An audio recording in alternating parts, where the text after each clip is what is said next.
Welcome to RK's Stories.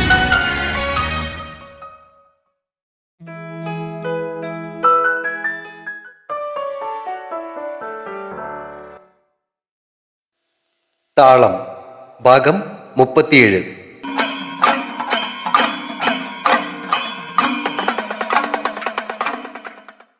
അന്ന് കാലത്ത് കടയിലേക്ക് കയറി വന്ന പെൺപിള്ളേർക്ക് പുതിയ ഡിസൈനിലുള്ള ഫാൻസി വളകളും കമ്മലുകളും ഒക്കെ എടുത്ത് കാണിച്ചു കൊടുക്കുന്നതിനിടയിലാണ് കടയിലേക്ക് കയറി വരുന്ന റോസിനെ സേതു കണ്ടത്. കടയിലെ തിരക്ക് കാരണം അടുത്തേക്ക് വരാതിരുന്നവളെ നോക്കി അവൻ പുരികങ്ങൾ ഉയർത്തി. ഒന്നുമില്ലെന്ന് ചുമൽ കൂച്ചിയിട്ട് അവൾ ക്യാഷ് കൗണ്ടറിൽ ഇരിക്കുകയായിരുന്ന കാശിയപ്പനോട് സംസാരത്തിൽ മുഴുകി. ആവശ്യമുള്ള സാധനങ്ങളും വാങ്ങി പെൺപിള്ളേർ കടയിൽ നിന്നും ഇറങ്ങിയപ്പോ റോസ് സേതുവിന്റെ അടുത്തേക്ക് ചെന്നു. നീ എന്താ പതിവില്ലാതെ ഈ കടയിലേക്ക്? നിനക്കൊക്കെ അങ്ങ് ടൗണിലെ കടയല്ലേ പിടിക്കൂ? അവന്റെ മുഖത്തെ പുച്ഛം കണ്ടപ്പോ അവൾക്ക് ചിരി വന്നു. അതത്രേ ഉള്ളൂ. അല്ലേലും ഈ ഓണം കയറാ മൂലയിലെ കടയിൽ നിന്ന് ആരെങ്കിലും വാങ്ങോ ഇതൊക്കെ? ഡി അവളുടെ ചെവിക്ക് പിടിക്കാനായി സേതു കൈ നീട്ടി. അവൾ ചിരിച്ചുകൊണ്ട് ഒഴിഞ്ഞു മാറിയിട്ട് അവനെ നോക്കി കോക്രി കാട്ടി.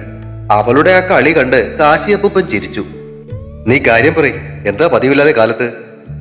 സേതു ചോദിച്ചതോടെ അവളുടെ മുഖം ഗൗരവപൂർണമായി. കരിമ്പനക്കാട്ടെ അപ്പാപ്പനെ എന്റെ പേരിൽ എഴുതി വെച്ചിരിക്കുന്ന സ്വത്തുക്കളെല്ലാം ഏറ്റെടുത്താലൊന്നൊരാലോചന. ആ, അങ്ങനെ വല്ല നല്ല കാര്യം ആലോചിക്ക്. പക്ഷേ നിങ്ങൾ രണ്ടാളും എന്റെ ഒപ്പം ഉണ്ടാവണം. അങ്ങനെയാന്നേ ഞാനത് ഏറ്റെടുക്കാം. അല്ലാതെ ആ കടയും തോട്ടവും ഒക്കെ ഒറ്റക്ക് നോക്കിക്കൊണ്ടുപോകാൻ എനിക്ക് പറ്റത്തില്ല. അതിനെന്താ, ഞങ്ങള് റെഡിയാ അല്ല സേതു? കാശിയപ്പൻ ചാടി കയറി പറഞ്ഞപ്പോ സേതു ആശയക്കുഴപ്പത്തോടെ നിന്നതേയുള്ളൂ. എന്ത് പറ്റി ഒരു ആലോചന? എന്ത് സഹായത്തിനും കൂടെ ഉണ്ടാകുമെന്ന് പറഞ്ഞതുകൊണ്ടാ ഞാൻ ഇന്നലെ ഇക്കാര്യം അമ്മച്ചിയോട് സംസാരിച്ച്. അവൾ മുഖം കൂർപ്പിച്ച് സേതുവിനെ നോക്കി.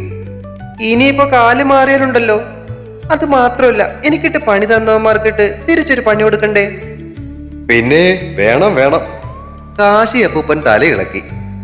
സേതു അപ്പോഴും മിണ്ടാതെ നിന്നതേയുള്ളൂ. ഇപ്പോ മനസ്സിലായോ? ഡയലോഗ് അടിക്കാനേ എല്ലാവർക്കും പറ്റും, കാര്യത്തോടെടുക്കുമ്പോ ആരും ഉണ്ടാവില്ല. അവൾ പരിഭവത്തോടെ സേതുവിൽ നിന്നും മുഖം തിരിച്ച് കാശിയപ്പനെ നോക്കി. എന്നിട്ട് സേതു കാണാതെ കണ്ണൊന്നിറുക്കി. കാശിയപ്പൻ ചിരി അടക്കി. ഹാ, നീ ഇങ്ങനെ വെട്ടൊന്നു തുണ്ടണ്ടെന്ന് പറഞ്ഞാൽ എങ്ങനെയാ? ഞാനൊന്ന് ആലോചിക്കട്ടെ. അത് പിന്നെ അവള് ജോസഫ് മാത്യുവിന്റെ മോളല്ലേടാ സേതു, അതങ്ങനെയേ വരത്തുള്ളൂ. പറഞ്ഞു കൊടുക്ക ആശിപ്പൂപ്പ. ഒരു കാര്യം തീരുമാനിച്ച പിന്നെ നമ്മൾ അങ്ങനെ മടിച്ചു നിൽക്കരുത്. ആ, അതൊക്കെ ശരി തന്നെ.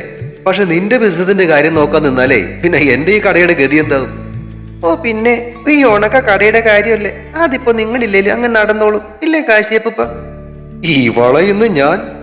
സേതു കൈ ഓങ്ങിക്കൊണ്ട് അടുത്തപ്പോ അവൾ ക്യാഷ് കൗണ്ടറിനകത്തേക്ക് ചാടി കയറി കാശിയപ്പൂപ്പന്റെ പിന്നിൽ ഒളിച്ചു നിന്നു. നമുക്ക് നോക്കാം സേതു, എന്തായാലും അവളൊരാഗ്രഹം പറഞ്ഞതല്ലേ. കാശിയപ്പൂപ്പൻ പിന്തുണച്ചപ്പോ അവൾ അങ്ങേരുടെ പിന്നിൽ നിന്നും ആ നരച്ച മുടികളിൽ ഉമ്മ വെച്ചു. മതി മതി സോപ്പിട്ടത്.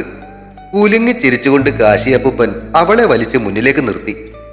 ടൗണിലെ കടയുടെ കാര്യം കുഴപ്പമില്ല കാശിയപ്പൂപ്പ, പക്ഷെ കുട്ടിക്കാലത്തെ തേയിലത്തോട്ടവും ഫാക്ടറിയും ഒക്കെ നോക്കുക എന്ന് പറഞ്ഞ ഇവിടെ നിന്ന് മാറി നിൽക്കേണ്ടി വരും.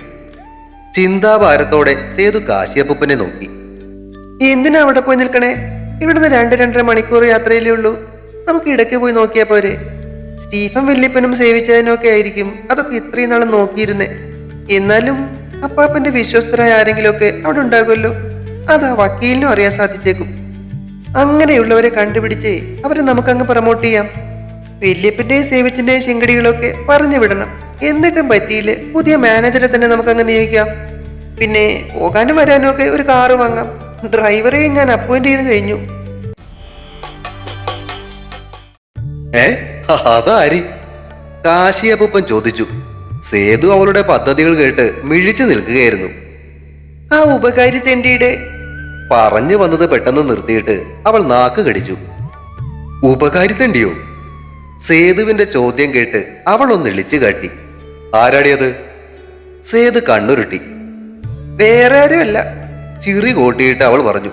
നിങ്ങളുടെ അനിയനെ ബ്രിജിത്ത്, അങ്ങേരുടെ കയ്യിലിരിപ്പ് കൊണ്ട് കിട്ടിയ പേരാ അത്. കൊള്ളാം, നീ കാര്യം പറയും. അങ്ങേരുടെ കൂടെ നിൽക്കുന്ന ആ ബിജുവില്ലേ, അവനെ ഞാൻ എന്റെ ഡ്രൈവർ കം അസിസ്റ്റന്റ് ആക്കി. ഇതൊക്കെ എപ്പോ സംഭവിച്ചു?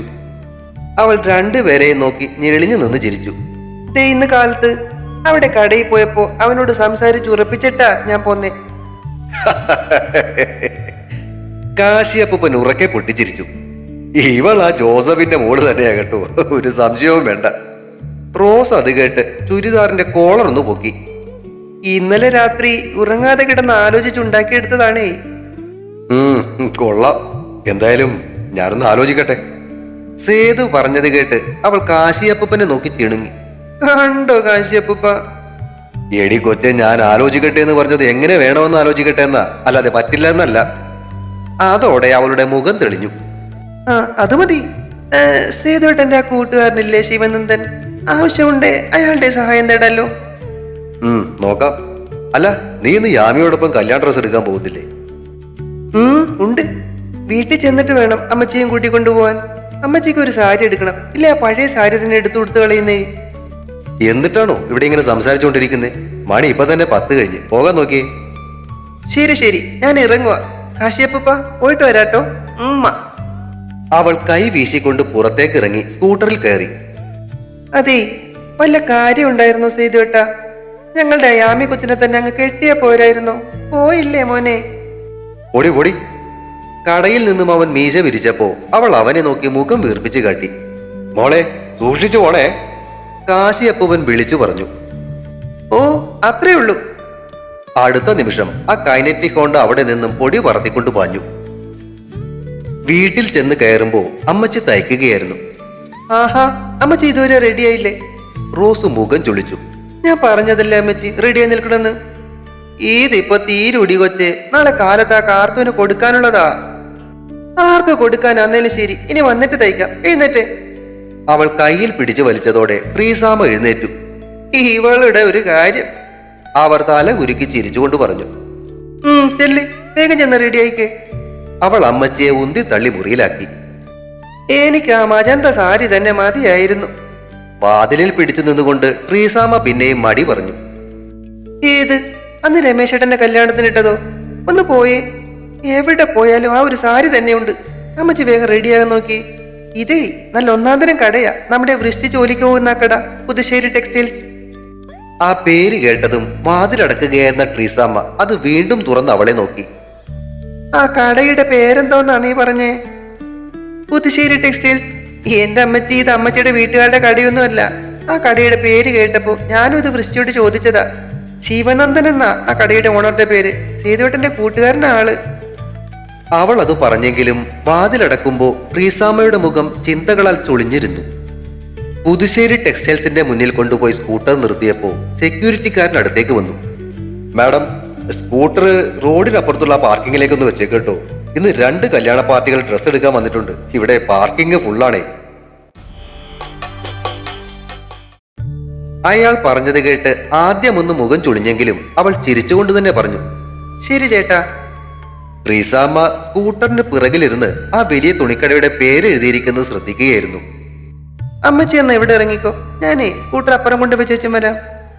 അവൾ പറഞ്ഞത് കേട്ട് ട്രീസാമ്മ സ്കൂട്ടറിൽ നിന്നും ഇറങ്ങാതെ വിലങ്ങനെ തലയാട്ടി. വേണ്ട വേണ്ട, ഞാനും വരുന്നുണ്ട്. നമുക്ക് അങ്ങ് ഒരുമിച്ച് കേറിയാ മതി.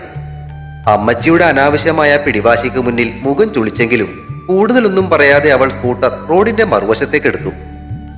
അവിടെയുള്ള പാർക്കിംഗ് ഏരിയയിൽ സ്കൂട്ടർ ഒതുക്കിയിട്ട് റോസ് മുടി കോതി ഒതുക്കുന്നതിനിടയിലും ട്രീസാമ്മയുടെ നോട്ടം ആ കടയ്ക്ക് നേരെയായിരുന്നു. കടയ്ക്കകത്തു നിന്നും പടികൾ ഇറങ്ങി വരുന്ന മധ്യവയസ്കനായ ഒരാളിൽ അവരുടെ കണ്ണുകൾ ഉടക്കി. വില്ലേട്ടൻ. അമ്മച്ചിയുടെ ചുണ്ടുകൾ പെറുപിറുത്തത് റോസിന്റെ കാതുകൾ പിടിച്ചെടുത്തു. അവൾ അമ്മച്ചിയെ തിരിഞ്ഞു നോക്കി. ടെക്സ്റ്റൈൽസിന്റെ പടികൾ ഇറങ്ങി വരുന്ന വെളുത്ത ഷർട്ടും മുണ്ടും ധരിച്ച പ്രായമായ വ്യക്തിയിലാണ് അമ്മച്ചിയുടെ കണ്ണുകളെന്ന് അവൾ കണ്ടു. കടയുടെ മുൻവശത്ത് കിടന്നിരുന്ന ഒരു കാറിലേക്ക് അയാൾ കയറി. റോഡിലേക്ക് ഇറങ്ങിയ കാർ മെല്ലെ ഇടതുവശത്തേക്ക് തിരിഞ്ഞ് മുന്നോട്ട് നീങ്ങി. വില്ലേട്ടാ! ഉറക്കെ വിളിച്ചുകൊണ്ട് അമ്മച്ചി റോഡിലേക്ക് ഓടുന്നത് കണ്ട് റോസ് ഞെട്ടിപ്പോയി. അമ്മച്ചി ഓടല്ലേ! പിന്നാലെ അവൾ ഓടാൻ ശ്രമിച്ചപ്പോഴേക്കും പാഞ്ഞു വന്നൊരു ജീപ്പ് ട്രീസാമ്മയെ ഇടിച്ചു തെറിപ്പിച്ചു കഴിഞ്ഞിരുന്നു. മുകളിലേക്ക് ഉയർന്ന് തെറിച്ച ട്രീസാമ്മ റോഡിൽ തലയടിച്ചു വീണു. ഒഴുകിപ്പരക്കുന്ന ചോരക്കളത്തിലേക്ക് നോക്കിയ റോസിന്റെ കാഴ്ച മങ്ങിപ്പോയി. കുഴഞ്ഞ് താഴേക്ക് വീഴുമ്പോ ആരൊക്കെ ഓടിയെടുക്കുന്ന കാലൊച്ചകൾ അവൾ കേട്ടു. കണ്ണുകൾക്കുള്ളിൽ അപ്പോഴേക്കും ഇരുട്ട് മാത്രം ബാക്കിയായി. കണ്ണുകൾ തുറന്ന റോസിന്റെ നോട്ടം ചെന്ന് വീണത് എതിരെ നിന്നിരുന്ന കാശിയപ്പൂപ്പനിലായിരുന്നു. താൻ എവിടെയാണ് കിടക്കുന്നതെന്ന സംഭ്രമത്തോടെ ഞെട്ടിപ്പിടഞ്ഞ് എഴുന്നേൽക്കാൻ ശ്രമിച്ച അവളുടെ തോളിൽ ആരോ പിടിച്ചു. തല ചെരിച്ചു നോക്കിയപ്പോഴാണ് പിന്നിൽ നിന്നിരുന്ന ഡോക്ടറെയും നഴ്സിനെയും അവൾ കണ്ടത്. ബോധം മറയും മുന്നേ കണ്ട കാഴ്ചയുടെ ഭീകരത മനസ്സിലേക്ക് കുതിച്ചെത്തിയതും അവൾ ഞെട്ടി വിറച്ചു. ചകിതമായ കണ്ണുകളോടെ അവൾ ഡോക്ടറെയും കാശിയപ്പൂപ്പനെയും മാറി മാറി നോക്കി. അമ്മച്ചി. അവളുടെ വാക്കുകൾ വിറച്ചു, കണ്ണുകൾ നിറഞ്ഞു തുളുമ്പി. അമ്മച്ചിക്ക് കുഴപ്പമൊന്നുമില്ല കേട്ടോ, പേടിക്കണ്ട. തോളിൽ തട്ടി സമാധാനിപ്പിക്കാൻ ശ്രമിക്കുന്ന ഡോക്ടറുടെ വാക്കുകളെ വിശ്വസിക്കുവാനാവാത്ത ഹൃദയവേദനയോടെ അവൾ കാശിയപ്പൂപ്പനെ വീണ്ടും നോക്കി. ആ മുഖം കുനിഞ്ഞിരിക്കുന്നു. അവളുടെ ഹൃദയം അതിഭയങ്കരമായി ഒന്ന് നടുങ്ങി. വേദന താങ്ങാനുള്ള കരുത്തിനെന്നോണം നെഞ്ചിൽ അമർത്തി പിടിച്ചുകൊണ്ട് അവൾ വിളിച്ചു, അപ്പൂപ്പ, എന്റെ അമ്മച്ചി. കാശിയപ്പൂപ്പൻ മറുപടി പറഞ്ഞില്ല. പകരം ഡോക്ടറുടെ നേരെ തിരിഞ്ഞിട്ട് അങ്ങനെ ചോദിച്ചു, എങ്ങനെയുണ്ട് ഡോക്ടറെ ഇപ്പോ കൊച്ചിന്? ആ, ഇപ്പൊ കുഴപ്പമൊന്നുമില്ല, കൊണ്ടുപോകാം. ഡോക്ടർ പറഞ്ഞത് കേട്ട് അടുത്തേക്ക് വന്ന കാശിയപ്പൂപ്പൻ റോസിനെ താങ്ങി പിടിച്ച് എഴുന്നേൽപ്പിച്ചു. കാഷ്വാലിറ്റി എന്ന് എഴുതി വെച്ചിരിക്കുന്ന മുറിയുടെ പുറത്തേക്ക് കടക്കുമ്പോഴും നേരെ നോക്കാത്ത കാശിയപ്പൂപ്പന്റെ ഭാവമാറ്റം മനസ്സിൽ ജനിപ്പിച്ച സംശയം യാഥാർത്ഥ്യമാവരുത് എന്ന പ്രാർത്ഥനയായിരുന്നു അവൾക്ക്. കാഷ്വാലിറ്റിക്ക് വെളിയിൽ നിന്നിരുന്ന വൃശ്ചികയെയും ചെറിയമ്മായിയെയും സേതുവിനെയും യാമിയെയും അവളുടെ വീട്ടുകാരെയും കണ്ടതോടെ തൊണ്ടയിൽ കെട്ടിയ കരച്ചിൽ പുറത്തേക്ക് വരാതെ അവൾ കടിച്ചമർത്തി. അവളെ കണ്ടതും നിയന്ത്രണം വിട്ട് കരഞ്ഞുപോയ വൃശ്ചികയും യാമിയും ഓടി വന്നവളെ കെട്ടിപ്പിടിച്ചു. അമ്മച്ചി പോയല്ലേടി? അത്ര മാത്രമേ റോസ് ചോദിച്ചുള്ളൂ. അടക്കാനാവാത്ത ദുഃഖത്താൽ ആ വാക്കുകൾ ഇടറിയിരുന്നു. മറുപടി പറയാതെ കരഞ്ഞുകൊണ്ട് നിന്ന കൂട്ടുകാരികളെ ചേർത്തു പിടിച്ച് മനസ്സുരുക്കിയ വേദനയുടെ ചൂട് കലർന്ന നിശ്വാസങ്ങളുമായി നിൽക്കുമ്പോൾ നേഴ്സ് കൊണ്ടുവന്നു കൊടുത്ത ബില്ലുകളുമായി സേതു നടന്നു പോകുന്നത് അവൾ കണ്ടു. നിറഞ്ഞു തുളുമ്പിയ കണ്ണുകളെ അടക്കാൻ പണിപ്പെട്ടുകൊണ്ട് കൂട്ടുകാരികളെ ചേർത്ത് പിടിക്കുന്ന റോസിനെ ബാക്കിയുള്ളവർ വേദനയോടെ നോക്കി നിന്നു. പോകാം മോളെ, കാശിയപ്പൂപ്പൻ ചോദിച്ചപ്പോ അവൾ തലയാട്ടി. പിന്നോട്ട് ഓടിമറയുന്ന ദൃശ്യങ്ങളിൽ മിഴിനട്ട് കാറിനുള്ളിൽ ഇരിക്കുമ്പോൾ ഇനി ഈ ഭൂമിയിൽ അമ്മച്ചിയുടെ നിശ്വാസങ്ങൾ തനിക്കൊപ്പമില്ല എന്ന യാഥാർത്ഥ്യത്തോട് പൊരുത്തപ്പെടാൻ ശ്രമിക്കുകയായിരുന്നു അവൾ. വീടിന് മുന്നിൽ കൊണ്ടുവന്ന് നിർത്തിയ കാറിൽ നിന്നും ഇറങ്ങുമ്പോഴേ കണ്ടു വേലിയിൽ കെട്ടിയ കറുത്ത കൊടി. ഒരു യാത്ര ചോദിക്കൽ പോലെ ആ കൊടി കാറ്റിലിളകി. മുറ്റത്തൊരു പന്തൽ ഉയർന്നിരിക്കുന്നു. ഇടറിയ കാൽവെപ്പുകളോടെ അകത്തേക്ക് നടന്നപ്പോ യാമിയും വൃശ്ചികയും റോസിനെ താങ്ങി. സഹതാപത്തോടെ നോക്കി നിൽക്കുന്ന മുഖങ്ങളെ ശ്രദ്ധിക്കാതെ റോസ് അവരോടൊപ്പം അകത്തേക്ക് കയറി. മുറിയിൽ യാമിക്കും വൃശ്ചികയ്ക്കും ഒപ്പം ഇരിക്കുമ്പോൾ കടന്നു വരുന്നവരുടെ സഹതാപം നിറഞ്ഞ നോട്ടങ്ങൾ താങ്ങാനാവാതെ അവൾ മുട്ടിലേക്ക് മുഖം വറച്ചു. വൃശ്ചി, അവളെ വിളിച്ചോളൂ, ബോഡി കൊണ്ടുവന്നിട്ടുണ്ട്. ഏറെ നേരത്തെ ആ ഇരിപ്പിനൊടുവിൽ സേതുവേട്ടന്റെ ശബ്ദം കേട്ടാണ് അവൾ മുഖമുയർത്തിയത്. വാതിൽക്കൽ നിന്നുകൊണ്ട് തന്നെ അവൻ അവളെ നോക്കി. വൃശ്ചികയും യാമിയും കൂടി അവളെ എഴുന്നേൽപ്പിച്ച് പുറത്തേക്ക് കൊണ്ടുവന്നു. അവിടെ പൂക്കൾ കൊണ്ട് അലങ്കരിച്ച ശവപ്പെട്ടിക്കുള്ളിൽ തൂവെള്ള വസ്ത്രങ്ങൾ ധരിച്ച് ഒരു മാലാഖയെപ്പോലെ ശാന്തയായ അമ്മച്ചി ഉറങ്ങുന്നു. റോസ് കരഞ്ഞില്ല. ആരോ അവൾക്കിരിക്കാനായി ഒരു കസേര നീക്കിയിട്ട് കൊടുത്തു. അതിലേക്കിരുന്നിട്ട് അമ്മച്ചിയുടെ മുഖത്തൂടെ അവൾ വിരലുകൾ ഓടിച്ചു. യാമി, എന്റെ അമ്മച്ചി ആകെ തണുത്തുപോയല്ലോടി. റോസ് പറഞ്ഞത് കേട്ട് യാമിയും വൃശ്ചിയും കരഞ്ഞുകൊണ്ട് അവളെ ചേർത്ത് പിടിച്ചു. ഒഴുകിയിറങ്ങിയ ഒരു തുള്ളി കണ്ണുനീർ റോസിന്റെ കവിളിൽ നിന്നും അടർന്ന് അമ്മച്ചിയുടെ മുഖത്ത് വീണു. കരയില്ലെന്ന ഉറപ്പിനെ തോൽപ്പിച്ച കണ്ണീർച്ചാലിനെ വാശിയോടെ തൂത്തുകൊണ്ട് അവൾ ചുറ്റിനും നോക്കി. കാശിയപ്പൂപ്പൻ ഭാര്യയെടുത്തുകാരോടൊപ്പം നിൽപ്പുണ്ട്. പണിക്കശ്ശേരിക്കാരും പ്രദീപേട്ടന്റെ വീട്ടുകാരും ഒക്കെയുണ്ട്. ഭാസ്കരനും മാൻഡോ ചേട്ടനും റഹ്മാനിക്കയും ചായക്കട നടത്തുന്ന കേശവൻ ചേട്ടനും എന്തൊക്കെയോ സംസാരിച്ചുകൊണ്ട് നിൽക്കുന്നു. അവരോടൊപ്പം നിൽക്കുന്ന തയ്യൽക്കട നടത്തുന്ന ബെന്നിയുടെ മുഖത്ത് ഇപ്പോൾ അവളോടുള്ള ദേഷ്യമില്ല. പാപ്പുവശാൻ ആരോടും സംസാരിക്കാതെ മുൻവശത്തുള്ള തെങ്ങിൽ ചാരി നിൽപ്പുണ്ട്. ശരീരത്തിന്റെ ഒഴിച്ചുകൂടാനാവാത്ത ഭാഗങ്ങൾ എന്നതുപോലെ ആ റേഡിയോയും ടോർച്ചും അപ്പോഴും ആള് കക്ഷത്തിൽ ഇറുക്കി പിടിച്ചിട്ടുണ്ട്. ബിജു കാര്യങ്ങളൊക്കെ നോക്കിക്കൊണ്ട് അതിനിടയിൽ കൂടെ ഓടി നടക്കുന്നു. വേലിക്കരികെ വന്നു നിന്ന കാറിൽ നിന്നും സ്റ്റെല്ല കുഞ്ഞമ്മയും കുഞ്ഞച്ഛനും ജെസിയും ഇറങ്ങി. തേങ്ങിക്കരഞ്ഞുകൊണ്ടാണ് കുഞ്ഞമ്മ അകത്തേക്ക് കയറി വന്നത്. വന്ന പാടെ അവർ റോസിനെ കെട്ടിപ്പിടിച്ച് ഉറക്കെ കരയാൻ തുടങ്ങി. ജെസി കണ്ണുകൾ തുടച്ചുകൊണ്ട് അവളോട് ചേർന്ന് നിന്നു. കരയില്ലെന്ന വാശിയിൽ അപ്പോഴും റോസ് അമ്മച്ചിയെ തൊട്ട് തലോടിക്കൊണ്ടിരിക്കുകയായിരുന്നു. ശങ്കരന്മാരാരും സേതുവും പ്രദീപും ഇനിയുള്ള കാര്യങ്ങളെക്കുറിച്ച് കുഞ്ഞച്ചനോട് സംസാരിക്കാൻ തുടങ്ങി. വൈകിട്ട് 4:30 കഴിഞ്ഞപ്പോ കപ്പ്യാര് ദേവസ്യ ചേട്ടനൊപ്പം പള്ളിവികാരി അഗസ്റ്റിൻ മണിയിൽ എത്തിയതോടെ അന്ത്യശുശ്രൂഷകൾക്കുള്ള തുടക്കമായി. പ്രാർത്ഥനകളും അന്ത്യശുശ്രൂഷകളും കഴിഞ്ഞ് അന്ത്യചുംബനം നൽകേണ്ടവർക്ക് നൽകാമെന്ന് അച്ഛൻ പറഞ്ഞതോടെ കുഞ്ഞമ്മയും ജെസിയും ചേർന്ന് റോസിനെ പിടിച്ചെഴുന്നേൽപ്പിച്ചു. ആരോ ആ സമയം അന്ത്യയാത്രയുടെ പാട്ടും വെച്ചു. കരയില്ലെന്ന് മനസ്സിൽ ഉറപ്പിച്ചു പിടിച്ചിരുന്നെങ്കിലും അമ്മച്ചിയുടെ തണുത്ത കവിളിൽ ചുണ്ടുകൾ അമർത്തുമ്പോൾ റോസിന്റെ കണ്ണുകൾ നിറഞ്ഞൊഴുകിപ്പോയി. പള്ളിയിലേക്കുള്ള ട്രീസാമ്മയുടെ അന്ത്യയാത്രയിൽ അവർക്ക് അകമ്പടി സേവിച്ച് ആ കരക്കാർ മുഴുവൻ ഉണ്ടായിരുന്നു. പള്ളിയിലെത്തി അവിടുത്തെ ചടങ്ങുകളെല്ലാം കഴിഞ്ഞതും അന്ത്യവിശ്രമം കൊള്ളാനായി അപ്പച്ചൻ ഉറങ്ങുന്ന കുടുംബ കല്ലറയിലേക്ക് ഇറക്കും മുന്നേ റോസ് അമ്മച്ചിയെ അവസാനമായി ഒരിക്കൽ കൂടി ഒന്ന് നോക്കി. ഓട്ടേ കൊച്ചേ. ആ സമയം വീശിയ കാറ്റിൽ അമ്മച്ചിയുടെ ശബ്ദം അലിഞ്ഞിരുന്നത് പോലെ അവൾക്ക് തോന്നി. ചുണ്ട് കടിച്ചു പിടിച്ച് കരച്ചിലടക്കിക്കൊണ്ട് അവൾ തല കുലുക്കി. കുഴിയിലേക്ക് അവസാനമായി ഒരു പിടി മണ്ണിട്ട് അവളെ കുഞ്ഞമ്മയും ജെസിയും താങ്ങി പിടിച്ചുകൊണ്ടുവന്ന് കാറിലിരുത്തി. യാമിയും വൃശ്ചികയും കൂടി കയറിയതും കുഞ്ഞച്ചൻ കാറ് മുന്നോട്ടെടുത്തു. വീട്ടിലെ തന്റെ മുറിയിൽ കണ്ണുകൾ അടച്ച് കട്ടിലിൽ ചാരിയിരിക്കുകയെന്ന റോസിനൊപ്പം വൃശ്ചികയും യാമിയും ഉണ്ടായിരുന്നു. മുറിക്കകത്തേക്ക് മറ്റാരോ കടന്നു വരുന്ന ശബ്ദം കേട്ടാണ് റോസ് കണ്ണുകൾ തുറന്നത്. ജെസി ആയിരുന്നു അത്. അവൾ വന്ന് കട്ടിലിൽ റോസിനരികിലേക്കിരുന്നു. ആ വിൽസൺ വന്നിട്ടുണ്ട്, അവൾ അറിയിച്ചു. റോസ് ഒന്ന് മൂളുക മാത്രം ചെയ്തു. സ്റ്റീഫൻ വല്യപ്പനും സേവിച്ചാനും ഒന്നും വന്നില്ല. നന്നായി.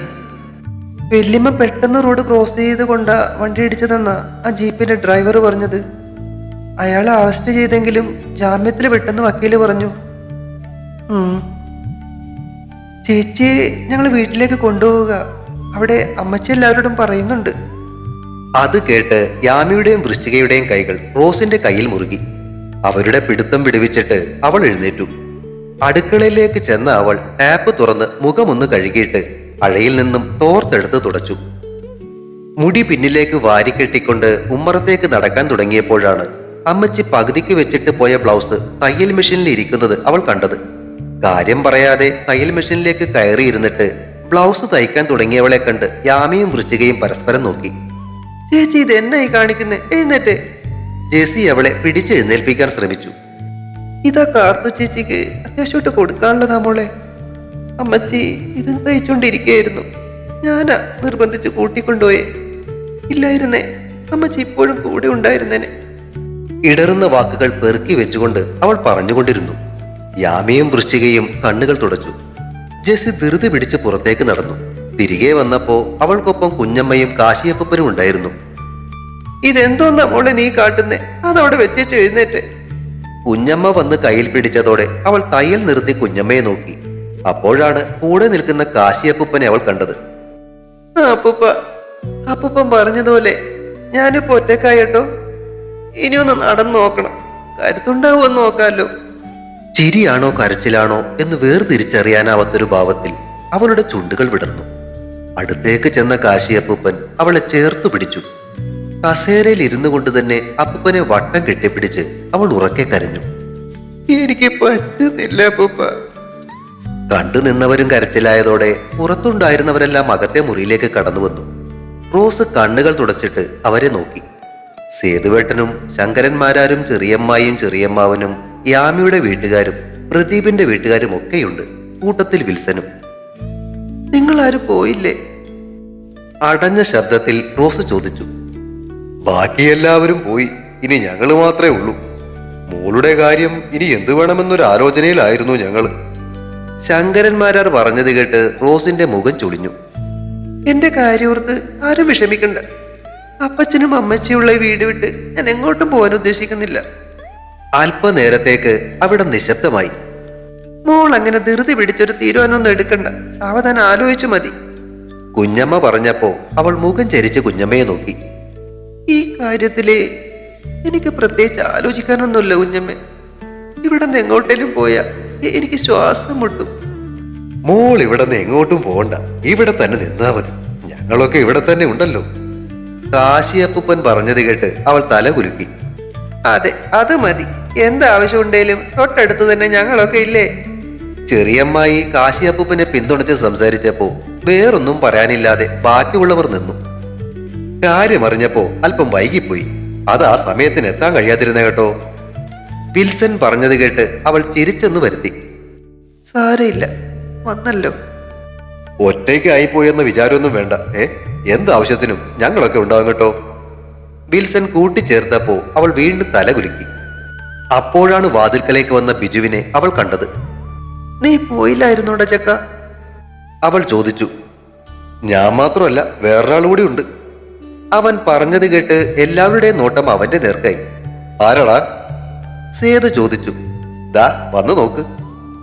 അവൻ വിളിച്ചത് കേട്ട് എല്ലാവരും അവന് പുറകെ പുറത്തേക്ക് നടന്നു. കാലത്ത് ചാരി നിന്നിരുന്ന അതേ തെങ്ങിൽ ചാരി പാപ്പു ആശാൻ.